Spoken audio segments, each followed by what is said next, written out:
और मैं पहले की वीडियो में बता चुका हूं कि किस तरह से उन्होंने प्रणब मुखर्जी को राष्ट्रपति बनने से भी रोकने की कोशिश की, अपनी पूरी ताकत लगाई, पूरी रणनीति बनाई, पूरी व्यूह रचना की, वो सफल नहीं हो पाई।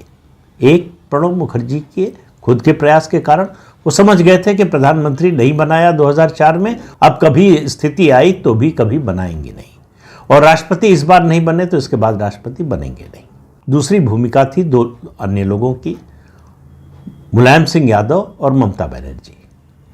तो इसके बारे में डिटेल में बता चुका हूं कि किस तरह से दोनों ने रणनीति बनाकर, क्योंकि सोनिया गांधी चाहती थी हामिद अंसारी जो उपराष्ट्रपति थे उनको राष्ट्रपति बना दिया जाए। अब आप इससे समझ सकते हैं कि परिवार की इच्छा क्या थी, और प्रणब मुखर्जी का स्मारक बने, ये गांधी परिवार को, सोनिया गांधी, राहुल गांधी को बर्दाश्त भी कैसे हो सकता है।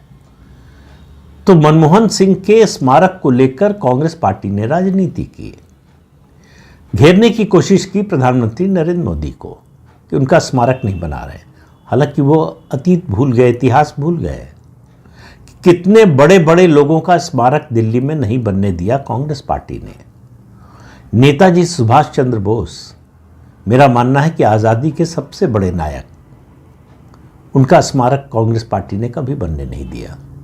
ये प्रधानमंत्री बनने के बाद नरेंद्र मोदी ने इंडिया गेट पर उनकी मूर्ति लगवाई, जहां जॉर्ज पंचम की मूर्ति लगी हुई थी एक समय आज़ादी के बाद।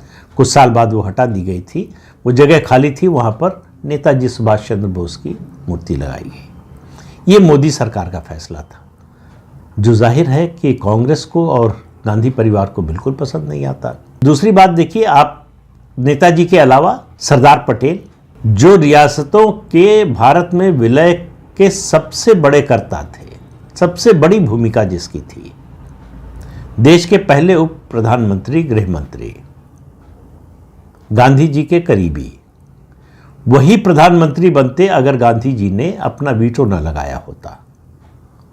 उनका स्मारक दिल्ली में नहीं बनने दिया। उसके अलावा डॉक्टर भीमराव अंबेडकर, जिन्होंने कॉन्स्टिट्यूशन बनाया, उनका स्मारक दिल्ली में नहीं बनने दिया। उस समय याद नहीं आई कि जो है बड़े लोगों का, जिनका कंट्रीब्यूशन है देश के विकास में, समाज में, या आज़ादी के समय की बात करें तो आज़ादी के आंदोलन में उन लोगों का स्मारक बनना चाहिए, वो याद नहीं आया। डॉक्टर राजेंद्र प्रसाद, देश के पहले राष्ट्रपति, अकेले राष्ट्रपति हैं जो लगातार 12 साल तक देश के राष्ट्रपति रहे।